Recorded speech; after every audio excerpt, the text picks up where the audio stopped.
enfermedad de causa genética, la hipertensión arterial primaria, y la secundaria condicionada a otra patología de fondo, ¿no? Los órganos en daño siempre es el cerebro, el riñón y el corazón, los tres órganos primarios, ¿no?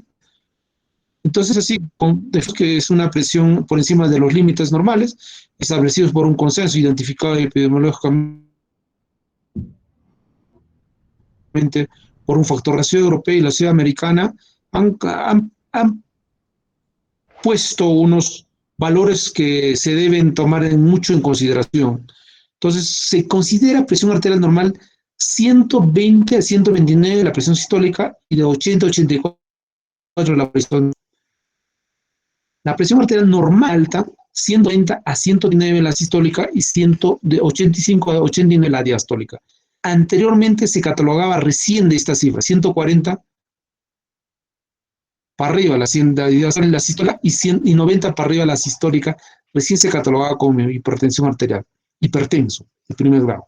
Pero ahora se llama hipertenso normal, normal alta, 130, 139 sistólica, diastólica 85, 89, desde el 2018, donde la ciudad americana consensúa esta guía para el uso. Es así que con este dato entraron con este valor mucho más población en América Latina y por ende en Estados Unidos y Norteamérica, ¿no? La de segundo grado, 160, 179 sistólica y la diastólica 100 a 109. La de tercer grado, más de 180 la sistólica y más de 110 la diastólica. Y por encima de 110 a 120 ya se llama crisis hipertensiva, ¿no? Entonces sí que la hipertensión arterial es un factor de riesgo más relacionado con la presencia de enfermedades cardiovasculares, incluso después del tabaco, ¿no? Que ha producido bastante mortalidad en el mundo, más que incluso que el coronavirus que nos está azotando o solapando hoy en día, ¿no? Su etiología se puede definir, como les he dicho, esencial o primaria, que se presenta en un 90-95%, las guías dicen 90%, y la secundaria en un 5% causada subyacente a otras enfermedades como el síndrome de la apnea hipopnea, ¿no?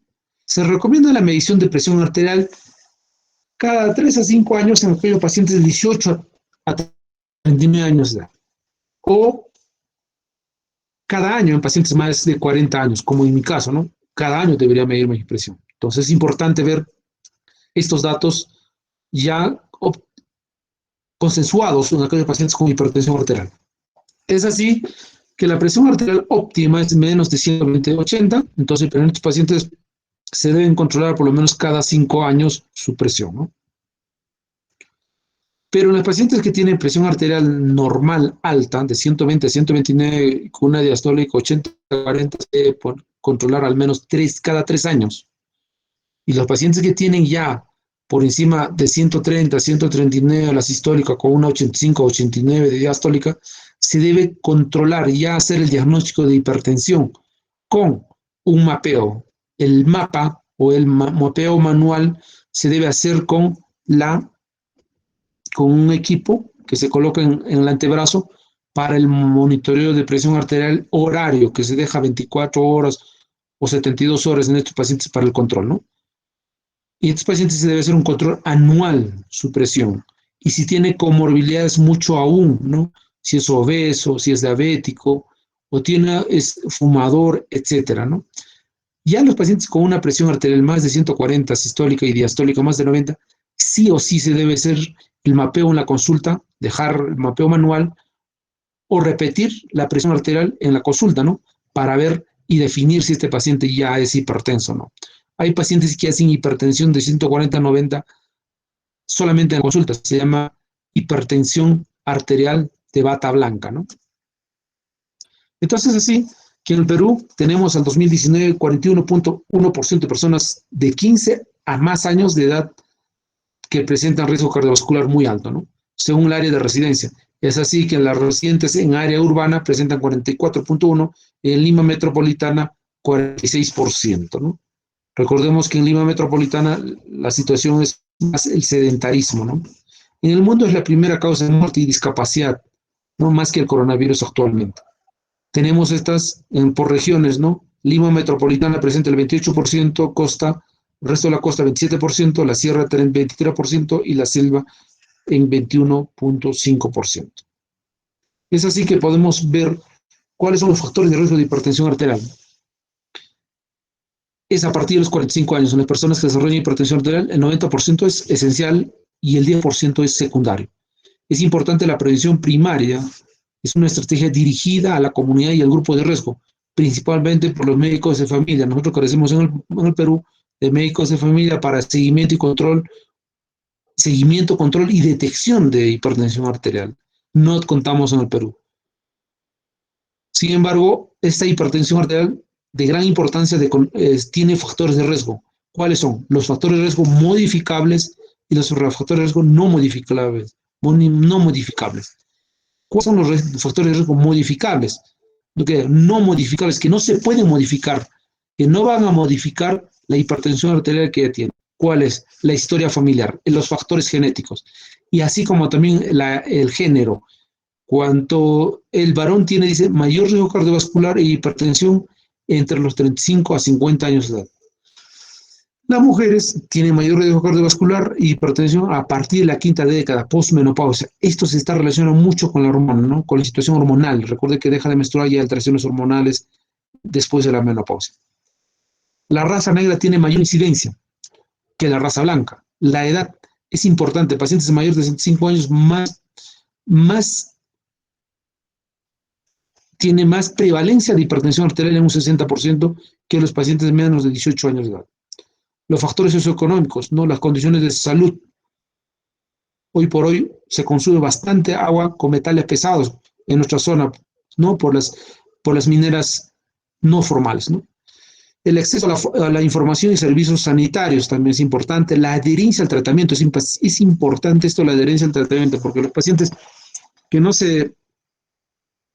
supongamos que el médico no indica o no sensibiliza o no indica bien el tratamiento, el paciente no va a tener un buen apego o una buena adherencia al tratamiento y por ende no lo va a tomar el paciente. Entonces se pierde, ¿no?, esa adherencia y por ende el paciente está mal controlado. Los factores de riesgo modificables, aquellos factores que sí se pueden modificar en un contexto de hipertensión arterial. Por ejemplo, la obesidad. Se dice que un paciente con obesidad de segundo grado, o primero, mejor dicho, primero o segundo grado, y que tienen hipertensión arterial, con que bajen el 10% de su peso, disminuyen, dice, el 5 a 10% de presión arterial diastólica, ¿no? Entonces, por ende, el obeso debe bajar de peso. El 70% de los nuevos casos de hipertensión, lógicamente, son la obesidad, ¿no? El alcohol es otro factor de riesgo, porque activa el sistema simpático central. ¿Qué nos bajan los factores de riesgo? La actividad física, la estimulación simpática, la rigidez de las arterias disminuye, ¿no? Aumenta la sensibilidad a la insulina, aumenta la intensidad HDL y reducción del LDL, ¿no? La ingesta de sal, pues, es importante porque condiciona la hipertensión arterial. Por eso disminuye produce una disminución moderada de catecolaminas circulantes, ¿no? La ingesta de sal. Por ende, aumenta la hipertensión arterial también, ¿no? El consumo recomendado es de 6 gramos de cloruro de sodio, ¿no? El tabaco produce aterosclerosis, daño vascular, el colesterol, la obesidad y la resistencia a insulina, ¿no? Los hábitos alimenticios, el consumo excesivo de grasas, ¿no?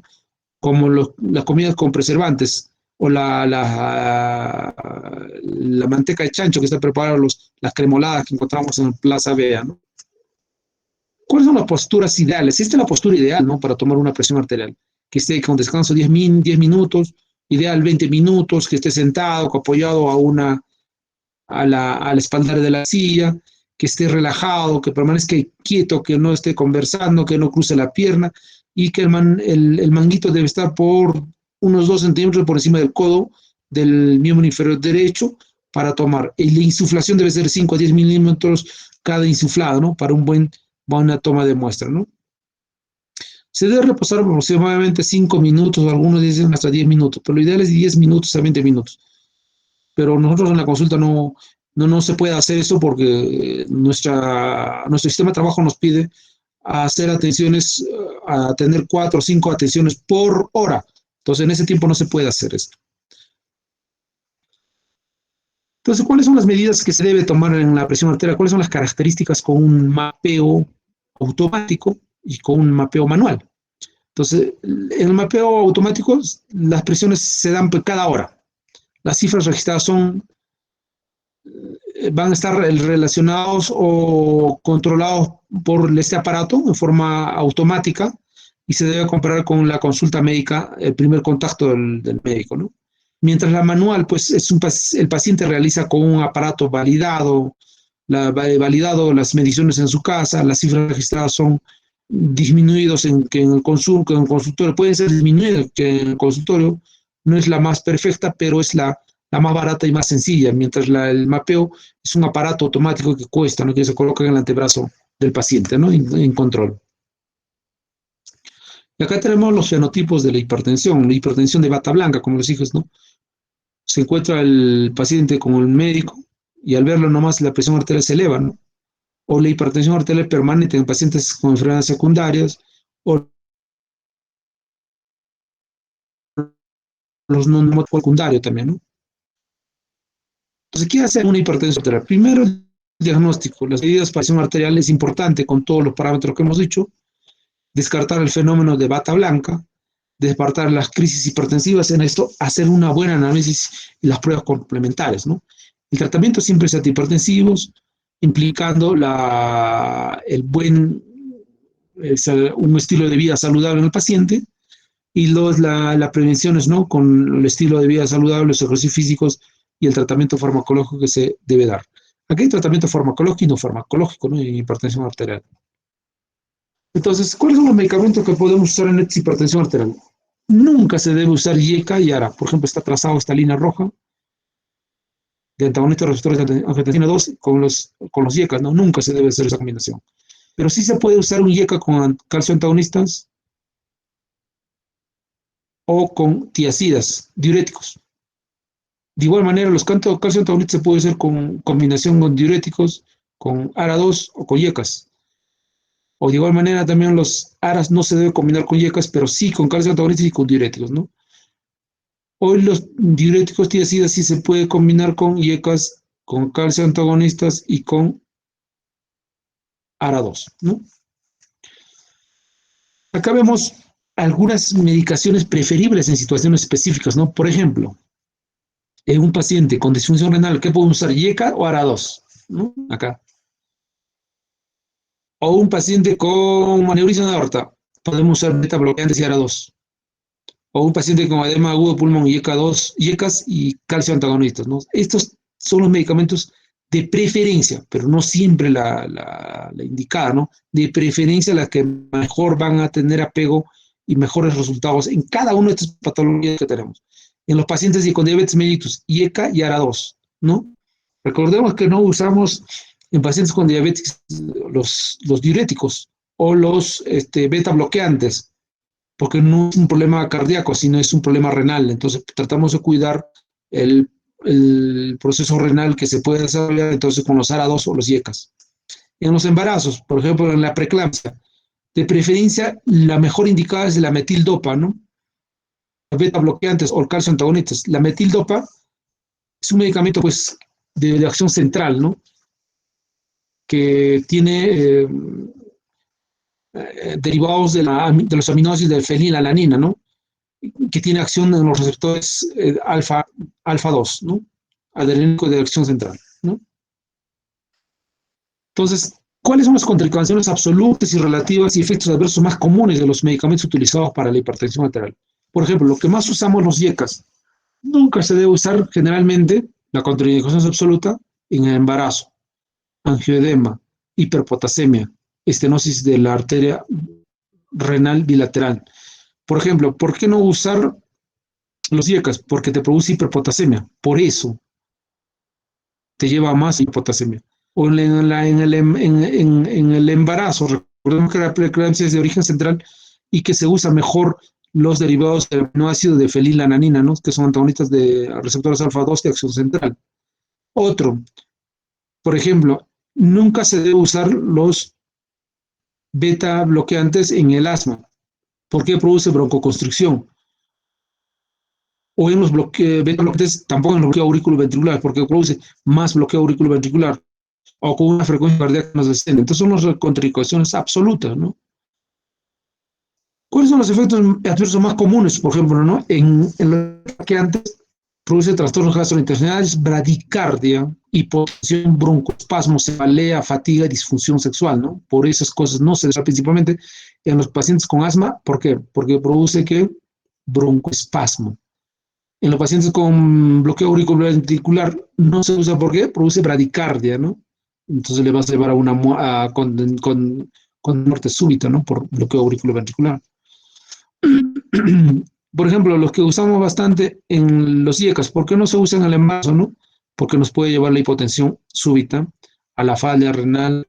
Incluso los IECAS producen tos seca, urticaria, RACH, trastornos gastrointestinales como diarreas, alteraciones en la prueba de función hepática. Recordemos que el embarazo, en el embarazo, en la preeclampsia y la eclampsia produce falla hepática, ¿no? Hipertransaminemia es un factor, son parámetros de evaluación de severidad. Entonces, si nosotros usamos IECAS en un embarazo, por eso no se debe usar estos IECAS en embarazo, por eso la contraindicación absoluta. Entonces, acá tenemos las guías tanto de la AJA, de la Sociedad Americana, la Sociedad Europea, en pacientes que tienen presión arterial 130, 139, sistólica, una diastólica 80, 90, y de igual manera en los pacientes que tienen más de 190, ¿cuáles son los tratamientos? Hay tratamientos no farmacológicos como tratamientos farmacológicos. ¿Cuáles son los tratamientos farmacológicos? Son los medicamentos que conocemos, IECA, ARA2, diuréticos, antagonistas de calcio, etcétera, ¿no? Y en los pacientes tratamientos no farmacológicos, bajar de peso, dietas saludables, no sal, ejercicio físico, caminatas, etcétera, etcétera, ¿no? Entonces, cada uno de estos están para que ustedes lo puedan ver, ¿no? Esto para que tengan conocimiento, ¿no? No es necesario que lo sepan, ¿no? Para que tengan conocimiento básico cuáles son los tratamientos que se pueden usar, tanto los farmacológicos y los no farmacológicos. Entonces, así vemos las estrategias básicas para tratamiento de hipertensión arterial no complicada. ¿Qué usamos en primera intención? En el inicio, ¿no? Pues puede ser en combinación doble. IECA, por ejemplo, enalapril, captopril, ARA2, losartán, irbesartán, valsartán, telmisartán, etcétera. O sea, o IECA o ARA2, más un calcio antagonista amlodipino, más un diurético, puede ser furosemida, ¿no? En el segundo escalón, si no se controla la hipertensión arterial, podemos usar combinación triple, IECA o ARA más calcio antagonistas más diuréticos. Acá ya vemos tres. O en el tercer escalón, combinación triple más espironolactona u otro fármaco, ¿no? O sea, hipertensión arterial resistente. Añadir la espironolactona 20 a 50 miligramos por día u otros diuréticos alfa bloqueantes o beta bloqueantes como el bisoprolol. Entonces, la espironolactona se puede usar en pacientes que tienen falla renal con un índice filtrado menor de 59. No se debe usar, ¿no? Porque ¿qué te va a producir? Más hipertensión. Recordemos que la espironolactona es un ahorrador de potasio.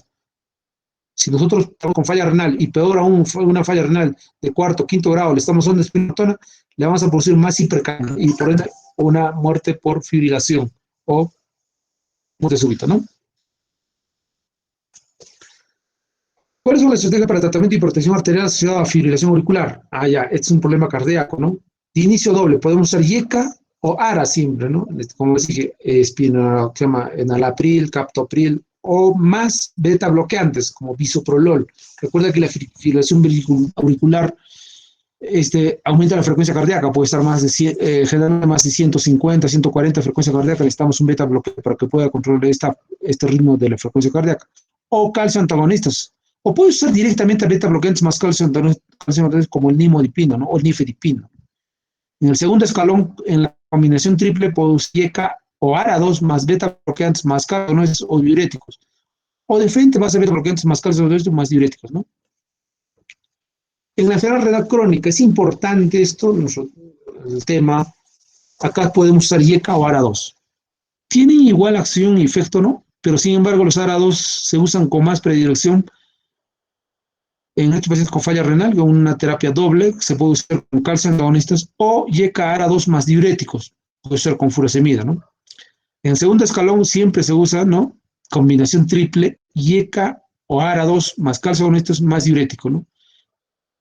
Y en el tercer escalón está la hipertensión arterial resistente, añadir espironolactona siempre y cuando que no esté en falla renal crónica, como les dije, pero acá se puede a dos mínimas o usar beta bloqueantes, ¿no?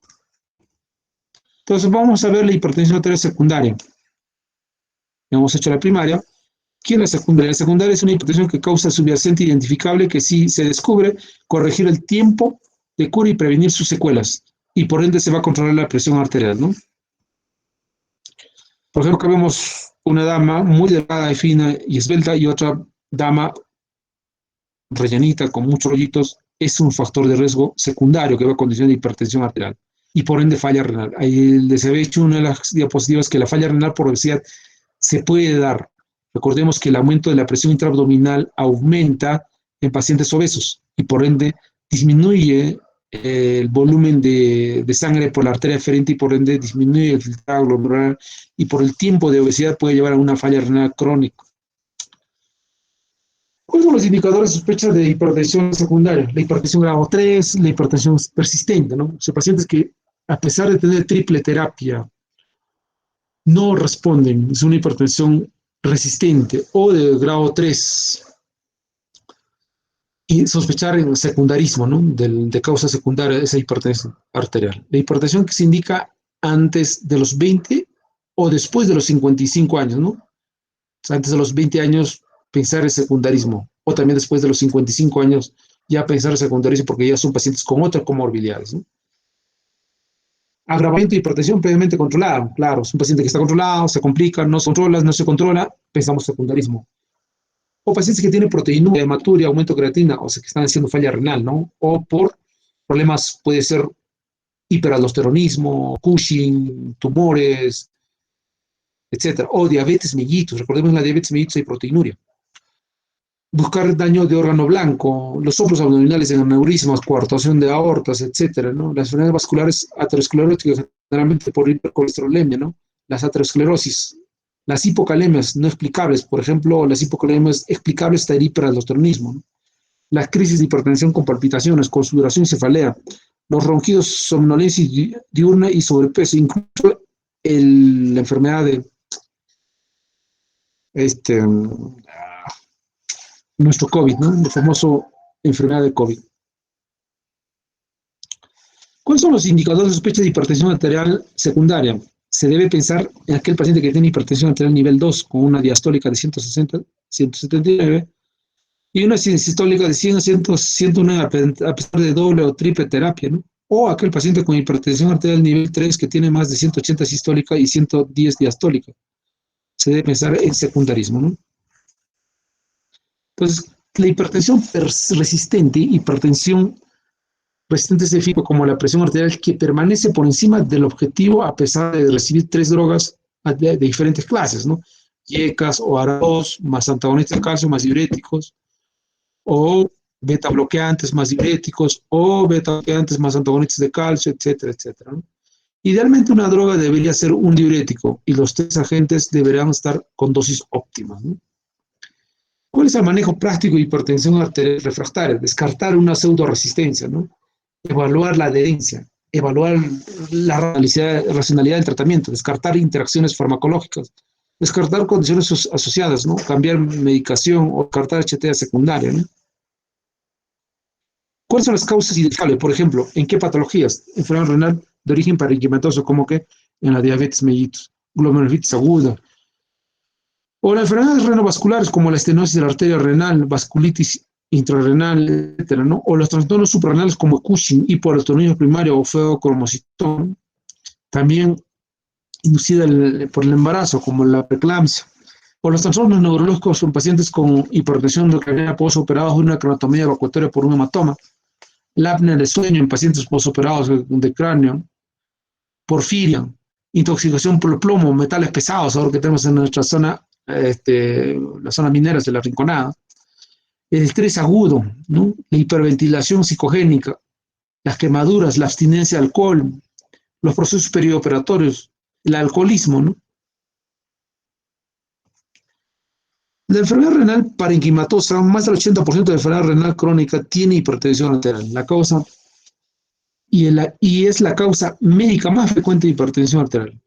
El paradigma es la diabetes nefropática o la nefropatía diabética, que el 50% de ingresos anuales a diálisis y hemodiálisis, ¿no? ¿Cómo es la fisiopatología de esta enfermedad? Entonces, Se dice que la disminución de la filtrado glomerular, del filtrado glomerular, está dado porque hay compromiso de las nefronas. Si un porcentaje de nefronas está comprometido, el otro porcentaje de nefronas van a entrar en funcionamiento. Estas nefronas sanas que entran en funcionamiento van a tener una sobrecarga de volumen vascular y por ende al tener una sobrecarga de volumen vascular aumentar la presión hidrostática, produciendo pues una vasodilatación de la arteria aferente, ¿no? Y esto va a llevar a una hipertrofia glomerular. Y esta hipertrofia glomerular va a producir una glomerulolitis esclerosante progresiva y de esta forma va a haber una retención de sodio y agua, por el aumento de la hipovolemia y por ende la hipertensión sistémica y la disminución de la resistencia periférica, ¿no? Que nos va a disminuir la actividad renina, angiotensina, aldosterona, ¿no? Es por eso importante ver una ecografía renal para ver el tamaño del parénquima renal, que es importante para ver el tamaño del riñón. Recordemos que el riñón tiene un tamaño determinado. Ver la albuminuria, que es otro patrón de evaluación, creatinina urinaria. Por ejemplo, en la albuminuria, si tenemos una albúmina menos de 30, se considera una albuminuria tipo A1, si es de 30 a 299, o una albuminuria tipo 2, y si es más de 300, una albuminuria más de 3, grado 3, ¿no? A3. Igual el tasa de filtrado, ¿no? Para ver el tasa de filtrado menos de 59, esta tasa de filtrado se puede ver a través del método de Korokov, MDR o EPI. Si tiene menos de 59, ya se considera una falla renal crónica. Y si es menos de 15, una falla renal terminal, ¿no? La enfermedad renal parenquimatosa es la disfunción renal y la insuficiencia renal se asocia pues a un muy elevado de episodios cardiovasculares, ¿no? La protección contra la progresión de la disfunción renal tiene dos exigencias básicas. Un control estricto de la presión arterial, que tenga una presión arterial menos de 130/80 o incluso inferior si la proteinuria es menos de 1 gramo por día, ¿no?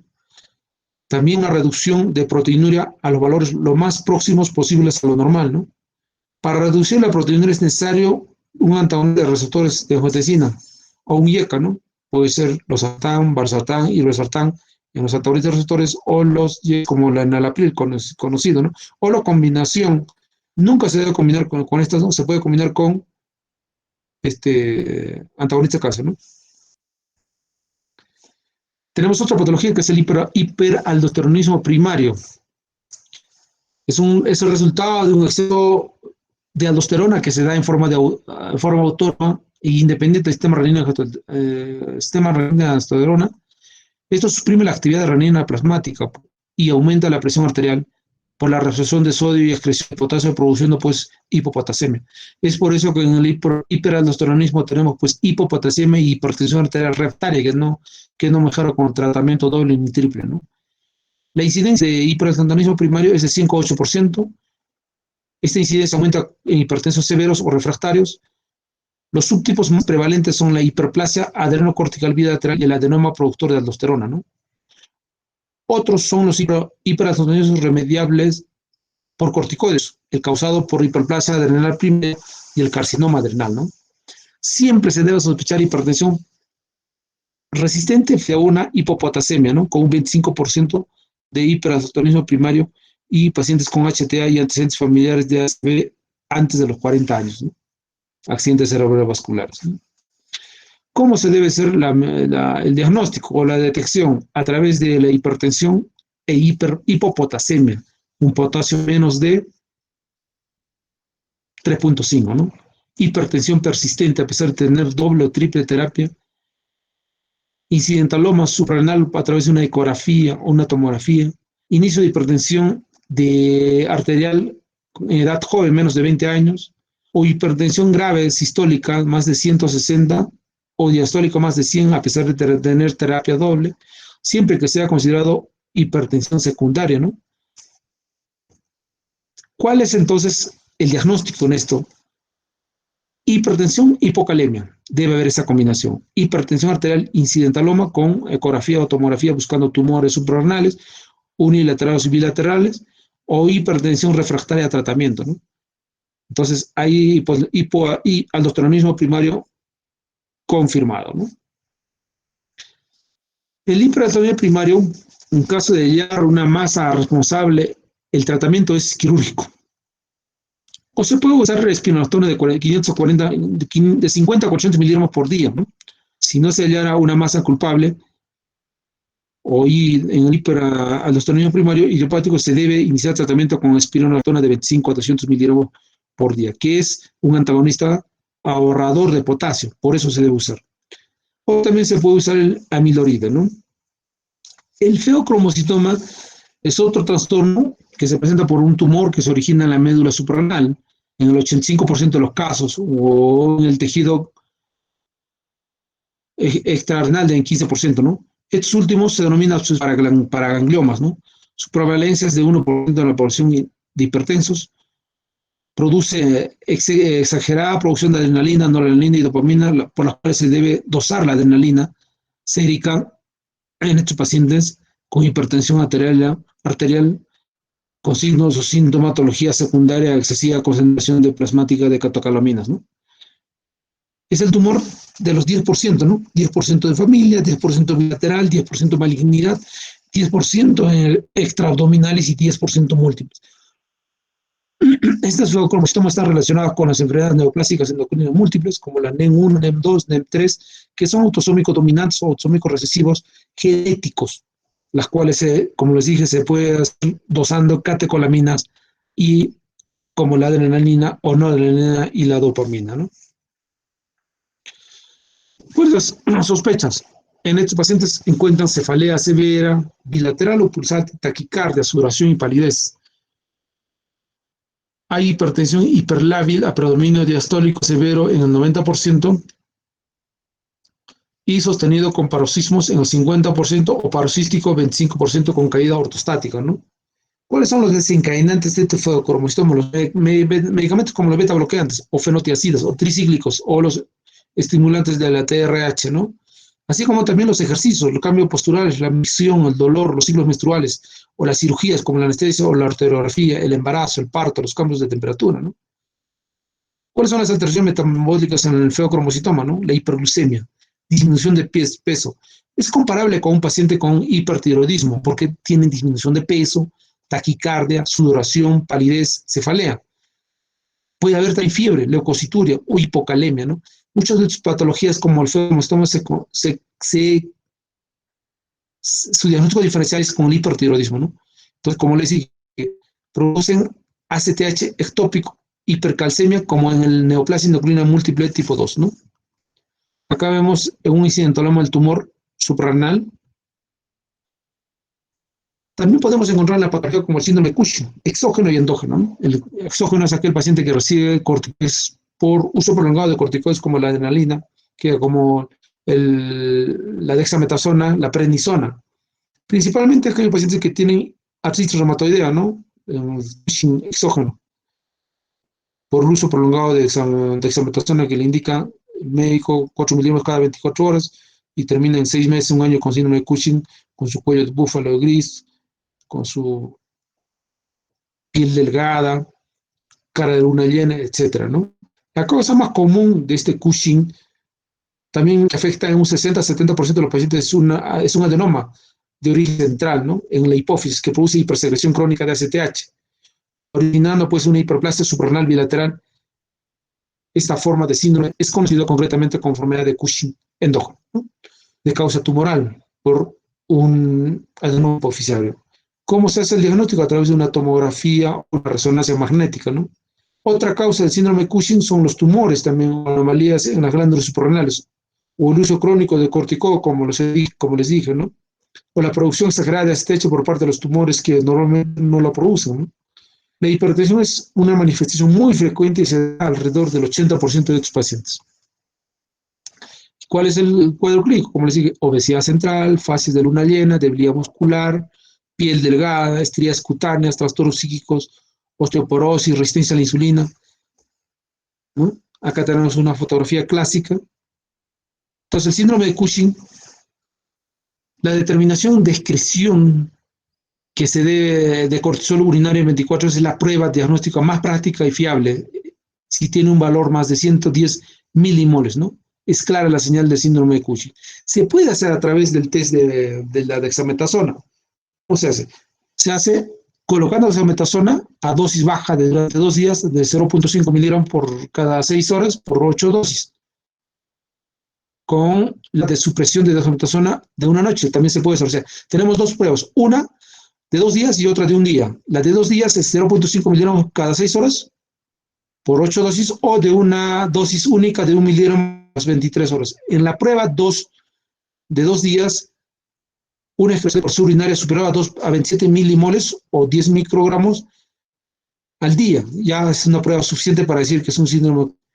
En el día 2 indica pues un síndrome de Cushing. Lo mismo ocurre si la concentración plasmática de cortisol es superior a 140 milimoles, ¿no? A las 8 horas del día siguiente de la prueba, ¿no? De una noche. Recientemente también se ha puesto en determinación el cortisol en saliva o en suero, ¿no? Que tiene buena sensibilidad y es más sencilla, menos costosa, pero no lo tenemos todavía en nuestra región, en el Perú todavía. Algunos laboratorios como el Cayetano Heredia lo está haciendo, la prueba de cortisol sérico, cortisol en saliva y en suero. Se debe utilizar otras pruebas como la tomografía y la resonancia magnética. El tratamiento del Cushing es lo siguiente, ¿no? Siempre es restaurar la secreción normal del cortisol. Es erradicar cualquier tumor, sea en la hipófisis o tumores suprarrenales, ¿no? Evitar la dependencia permanente de medicamentos como los corticoides, ¿no? Evitar la deficiencia hormonal permanente, ¿no? Entonces, ¿qué hacer en el síndrome de Cushing? El tratamiento, como lo sigue, es farmacológico, se debe utilizar, se basa en la utilización de fármacos que interfieren con la esteroidogénesis, ¿no? Los fármacos de elección es el ketoconazol de 400 miligramos a 1200 miligramos por día, ¿no? Los fármacos antihipertensivos más efectivos en el síndrome de Cushing es un antagonista de los receptores mineralocorticoides como la espironolactona o la esprenolona, ¿no? Listo, chicos, hemos tratado de acabar lo más rápido posible. Ya son las 9 de la noche, era un temita largo.